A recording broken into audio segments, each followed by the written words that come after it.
Hello everyone. Good afternoon to all of you. Welcome to my YouTube channel. Today I am going to discuss a chemistry topic for class 9, that is matter and its surroundings. Matter and its surroundings.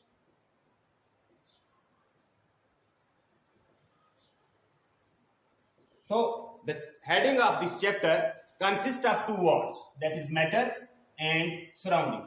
First of all, we will discuss about matter. What is matter? Matter, anything that occupies space and has mass is called as matter. Anything that occupies space and has mass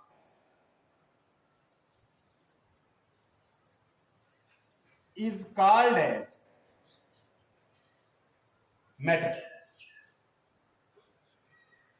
कोई भी चीज जो कुछ जगह घेरती हो और जिसका कुछ वजन हो उसको हम कहते हैं matter. So characteristics of matter.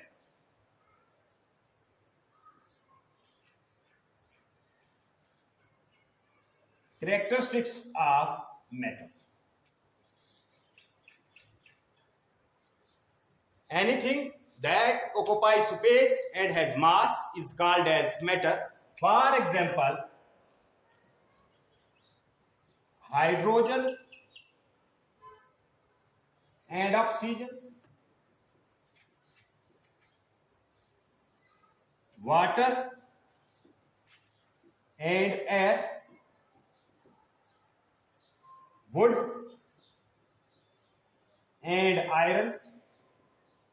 All these things occupy space and has mass, so these are considered as matter in the language of chemistry. But the things like love, hatred, taste, smell, ideas have nothing. Neither they occupy space, neither they have mass. So, in the language of chemistry, these are not considered as matter. In the ancient times, matter is classified, matter is called as padartha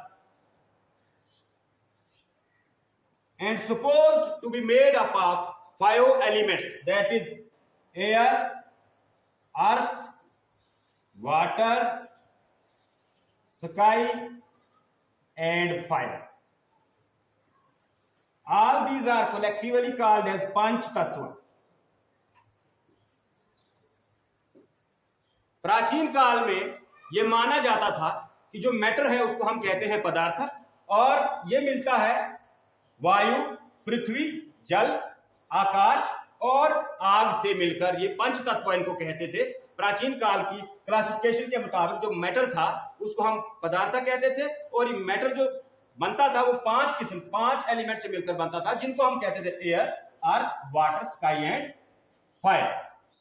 fire. These are called five tattva.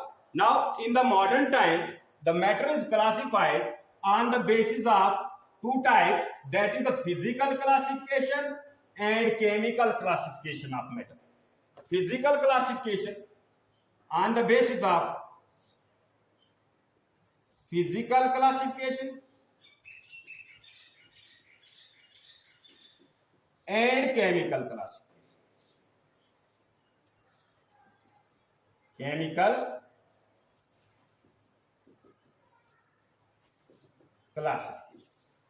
So in modern times there are two ways to classify matter: physical classification and chemical classification. Physical classification is the characteristics of substance. Physical classification is the characteristics of substance that can be observed or measured without changing the identity of an object. Physical classification वो classification होती है एक substance की जिसमें हम उस substance की हर एक चीज को मेजर कर सकते हैं विदाउट चेंजिंग. उसकी आइडेंटिटी, उसकी पहचान वैसे ही रखी जाती है. For example change in color, color is a physical classification, change in size is a physical classification, change in shape is a physical classification and so on. Let us suppose, मान लीजिए हमारे पास एक piece of paper है and we tore that piece of paper into two parts. So this is the change in shape. The two pieces have change in shape and change in size. दोनों pieces का shape change हुआ और size change हुआ. This is called the physical classification. The outer appearance is called physical classification, but chemical classification, जो वो दोनों parts आपके paper के बने, let us suppose part 1 and part 2, उन दोनों का chemical composition जो है वो same रहा. That is called the chemical classification. And physical classification means the outer look, color, shape, size में change आना, इसको कहते हैं physical classification. So in this unit, in this chapter, we will go to discuss only about the physical classification of the matter. We will go to discuss physical classification of the matter.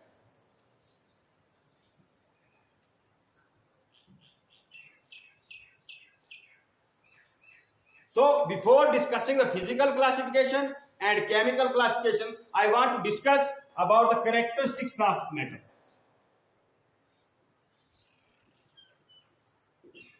Characteristics of matter. So characteristics of matter क्या होता है? Matter की क्या क्या खासियत होती है? तो सबसे पहला characteristic है matter is made up of small tiny particles. Matter is made up of small tiny particles. ये एक कैरेक्टरिस्टिक हो गया इसका. मैटर जो है वो छोटे छोटे जर्रों से मिलकर बनता है. दूसरा है the particles of matter have space between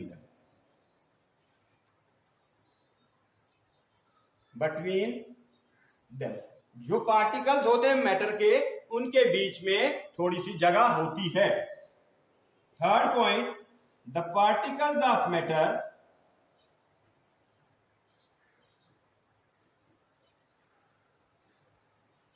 are in continuous motion.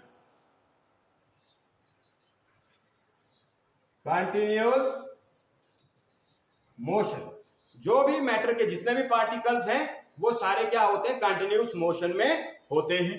और फोर्थ इसका कैरेक्टरिस्टिक्स है the particles of matter always attract each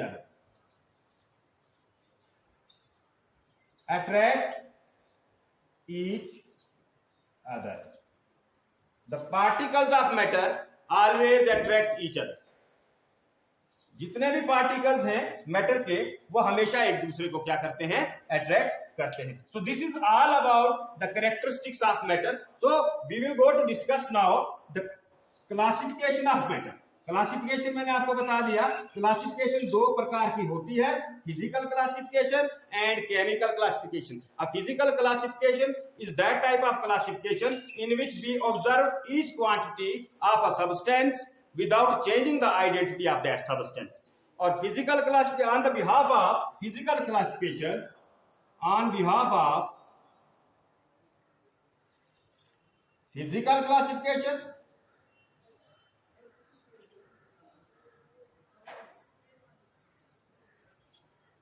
matter can be generally classified into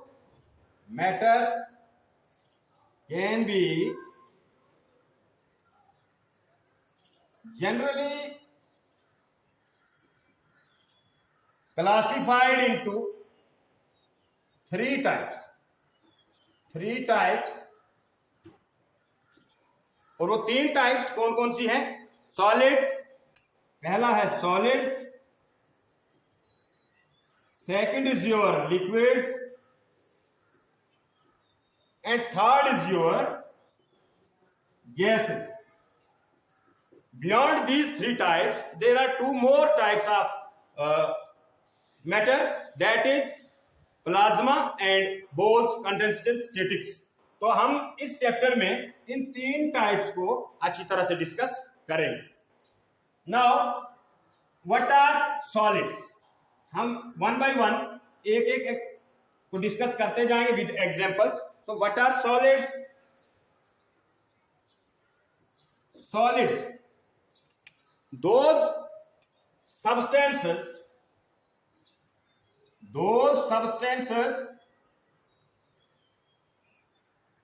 which have fixed shape, a definite shape and a definite volume. Those substances which have a definite shape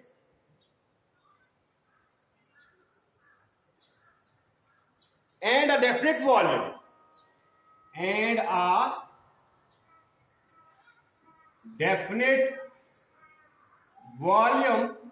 are called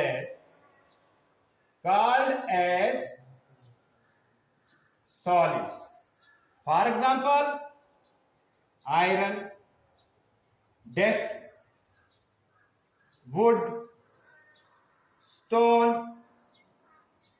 etc.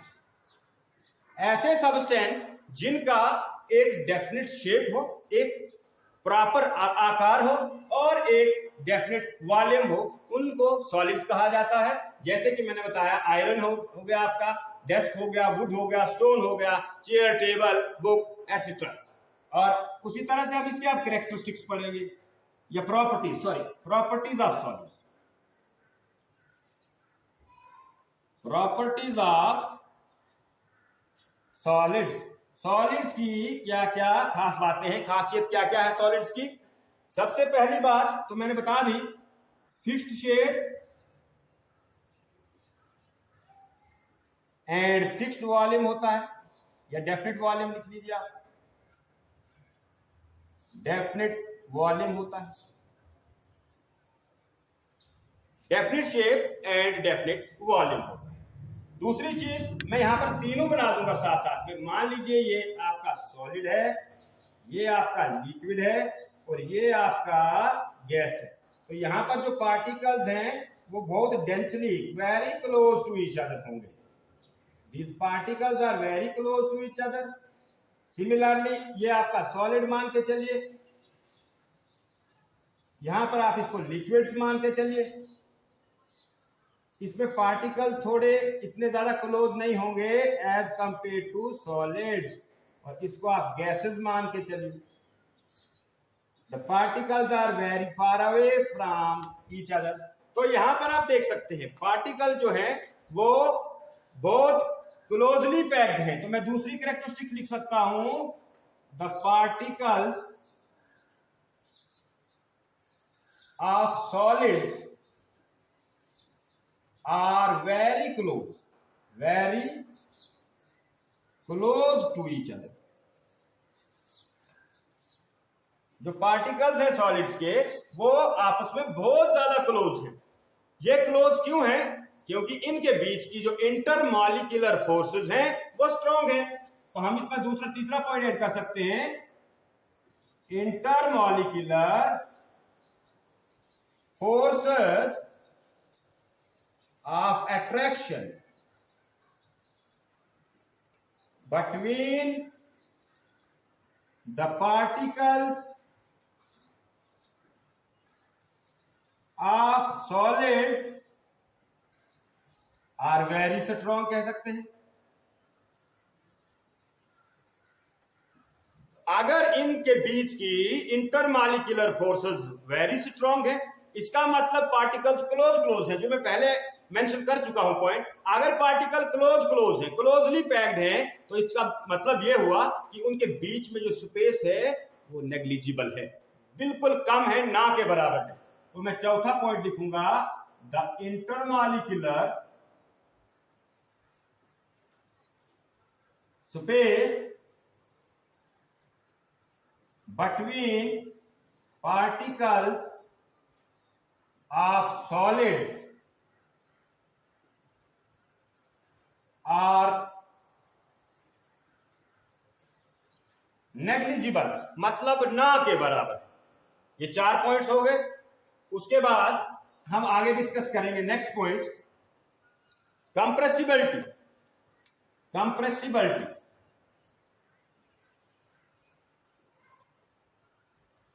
Compressibility होता है कि क्या हम किसी solids को के ऊपर दबाव बना सकते हैं, कंप्रेस कर पाते हैं।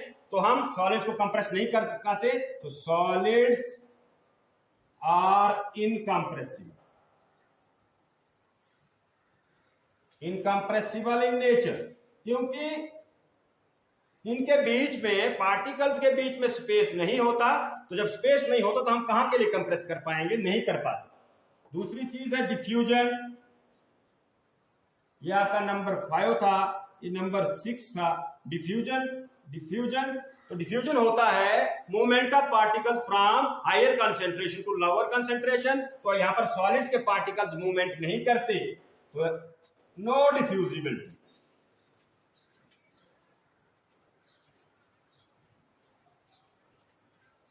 सॉलिड्स के पार्टिकल एक जगह से दूसरी जगह मूव नहीं करते, क्योंकि अब मूव नहीं करते तो इसका मतलब काइनेटिक एनर्जी।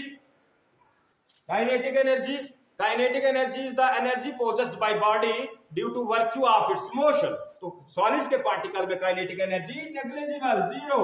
तो kinetic energy in the particles of solids is zero, negligible लिख लीजिए। मूव नहीं कर पाते। अगर ये आपके 7 पॉइंट्स हो गए, और 8वां पॉइंट आप लिख सकते हैं, क्योंकि क्लोज पैकिंग होती है। क्लोज पैकिंग, पार्टिकल्स बहुत क्लोजली पैक्ड होते हैं, इसीलिए हम इसको कहते हैं ये हाईली डेंस होते हैं। डेंसिटी, डेंसिटी आप लिख सकते हो, हाईली डेंस। जब डेंस होंगे तो भारी भी ज्यादा होंगे। डेंसिटी मीन मास पर यूनिट वॉल्यूम, यानी कि एक छोटे से वॉल्यूम में बहुत ज्यादा मास भरा गया है, उसको अगर हाईली डेंस होंगे तो हैवी भी होंगे। तो these are the properties of solids, these are the properties of solids. Now these are the properties of solids. Now I am going to discuss the properties of liquids. Solids की ये properties हो गई। यहां से भी आप लोगों ने देखा कि सॉलिड्स वेरी डेंस हैं, पार्टिकल नजदीक नजदीक हैं, उनकी जो इंटरमॉलिक्यूलर फोर्स ऑफ अट्रैक्शन वो स्ट्रांग है, वो स्ट्रांग है। तो अगर ये स्ट्रांग है तो इसका मतलब ये पार्टिकल्स मूवमेंट नहीं कर पाते। काइनेटिक एनर्जी नेग्लिजिबल है। इसका फ्लूइडिटी, मतलब एक जगह से दूसरी जगह जाने के लिए पार्टिकल्स एलिजिबल नहीं है, इसलिए इनकी फ्लूइडिटी और डिफ्यूजन भी नेग्लिजिबल होता है। इसी तरह से हम डिस्कस करें ना, we are going to discuss the properties of liquids. Liquids के लिए आप लोग अपने सेकंड जो मैंने डायग्राम ड्रा किया है यहां पर, आप उसको दिमाग में रख के चलेंगे। तो लिक्विड्स, लिक्विड्स वो सब्सटेंस, दो सब्सटेंस लिक्विड्स लिख लेते। Substances which have definite volume, definite volume होता है, but not definite shape, but not definite shape। ऐसा सब्सटेंस जिसका डेफिनेट वॉल्यूम तो होता है लेकिन डेफिनेट शेप नहीं होता, are called as liquids, are called as liquids। These take the shape of the container in which they put, in which they are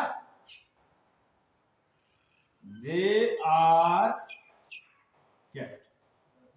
तो liquids उस कंटेनर का शेप ले लेते हैं जिसमें उनको रखा जाता है। वेदर अगर इनको आप गिलास में रखोगे तो गिलास में ही शेप, गिलास की तरह शेप ले लेगा। टेस्ट ट्यूब में रखेंगे तो टेस्ट ट्यूब की तरह शेप लेगा। बाउल में रखेंगे तो बाउल की तरह शेप ले लेता है।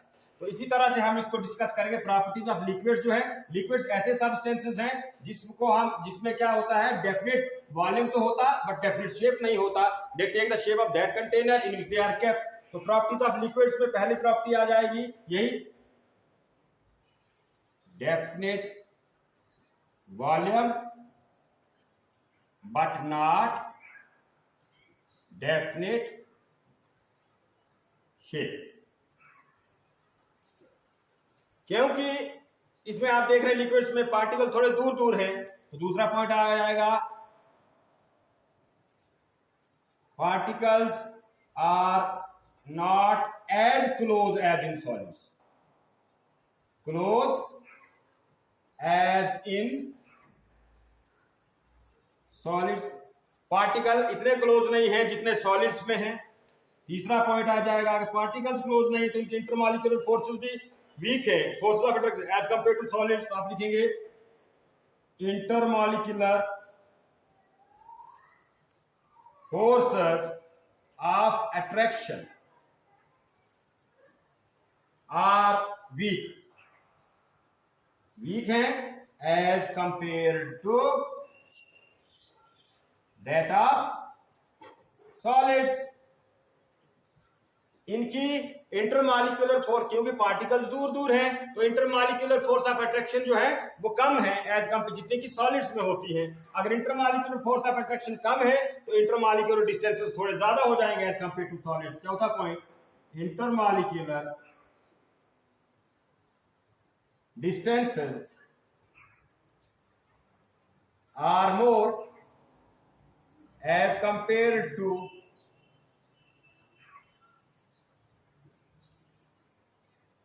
सॉलिड्स। इंटरमॉलिक्यूलर डिस्टेंसेस जो हैं एज कंपेयर टू सॉलिड्स क्या है, ज्यादा है। अगर इंटरमॉलिक्यूलर फोर्सेस ऑफ डिस्टेंसेस ज्यादा है, थोड़े से इनके बीच में स्पेस है, तो इसका मतलब इसको कंप्रेस कर पाते हैं हम, तो कंप्रेसिबिलिटी भी लिखूंगा,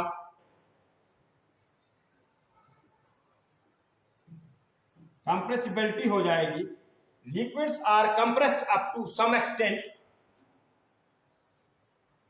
liquids are compressed up to limited extent as there is little space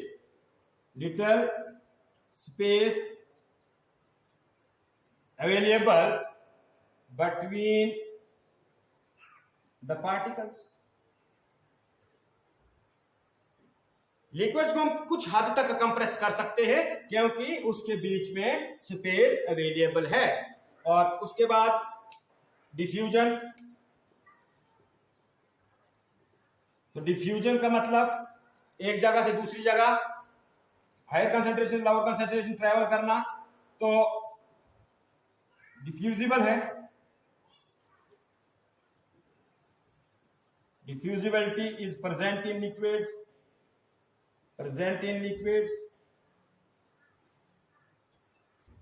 और तीसरी चीज, और नेक्स्ट पॉइंट जो आएगा डिफ्यूजन के बाद आपकी डेंसिटी, डेंसिटी क्या होगा, डेंसिटी इसकी कम होगी as compare to solids, density is love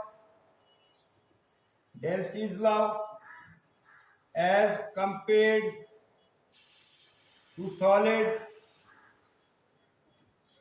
ये मैं आपको समझा चुका हूं क्योंकि इनकी डेंसिटी क्यों लव होगी as compare to solid, because intermolecular force of attraction are weak होंगी और पार्टिकल्स अपने जो है दूर दूर होंगे। ये क्लियर है। उसके बाद boiling and melting point, BP and MP, boiling और मेल्टिंग पॉइंट कम होंगे as compare to boiling points and melting points are low as compare to solids, as compare to solids. ये आपके 8 पॉइंट हो गए। तो these are the properties about, these are the, 5वां था, ये 6ठा पॉइंट था, ये 7वां, और this is your 8th point. These are some properties about liquids. तो नाउ लास्ट आपका इसमें बचता है द प्रॉपर्टीज ऑफ, प्रॉपर्टी है आपकी डेंसिटी। तो डेंसिटी जो है, डेंसिटी गैसेस की सबसे ज्यादा कम होगी, तो density of gases is very love, क्योंकि पार्टिकल दूर दूर होंगे, मास पर यूनिट वॉल्यूम कम होगा, तो डेंसिटी आपकी गैसेस की सबसे कम होगी। फ्लूइडिटी और diffusion, fluidity oblique diffusion, fluidity और डिफ्यूजन क्या होगा, गैसेस की सबसे ज्यादा पावर रहती है, एकदम से एक जगह से दूसरी जगह ये डिफ्यूज कर जाती है। हम लिखेंगे high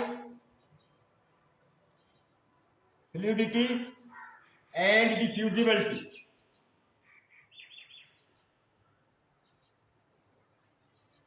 as compared to liquid and solids, liquids और सॉलिड्स के मुकाबले में इनकी डिफ्यूजिबिलिटी सबसे ज्यादा होती है। एक जगह से दूसरी जगह, हायर कंसंट्रेशन से दूसरी लोअर कंसंट्रेशन पर ट्रैवल करने की क्षमता इनकी सबसे ज्यादा होती है। मेल्टिंग एंड बॉइलिंग पॉइंट की बात करें अगर, melting and boiling point, melting and boiling point की अगर बात करें तो मेल्टिंग एंड बॉइलिंग पॉइंट जो है इनके नॉर्मल होते हैं below room temperature.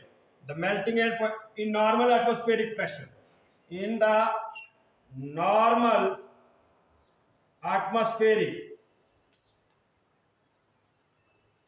pressure, the melting point and boiling point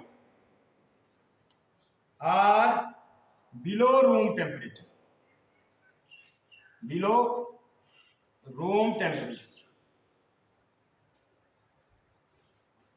जो मेल्टिंग पॉइंट और बॉइलिंग पॉइंट होते हैं वो रूम टेम्परेचर से बिलो होते हैं। So this is all about the properties of solids, the properties of liquids, the properties of gases, what are gases, what are liquids, what are solids, और matter क्या होता है, मैटर के classification कैसे हुई, मैटर को पहले प्राचीन काल में एंशिएंट टाइम में मैटर को क्या कहा जाता था, मैटर की कैरेक्टरिस्टिक्स क्या है। सो इन दिस वीडियो ये मैंने सारा कुछ इस वीडियो में डिस्कस किया। तो जो नेक्स्ट वीडियो में बनाऊंगा उसमें हम मैटर्स के जो टर्मिनोलॉजी है, जैसे कि inter conversion of states of matter, जैसे inter conversion of states of matter, एक छोटा सा हिंट यहाँ पे डाले जाते हैं।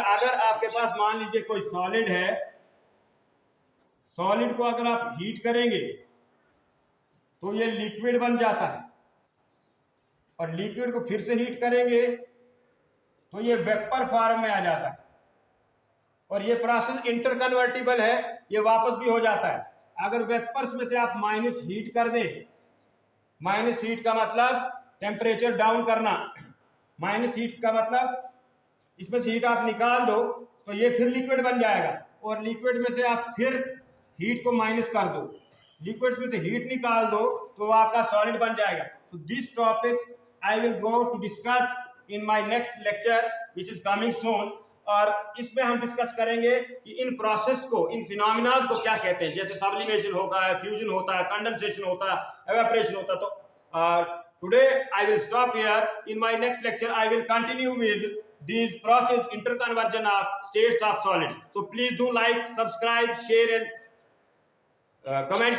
on my channel for latest upcoming videos. Thank you. Have a nice day. Stay safe. Stay home.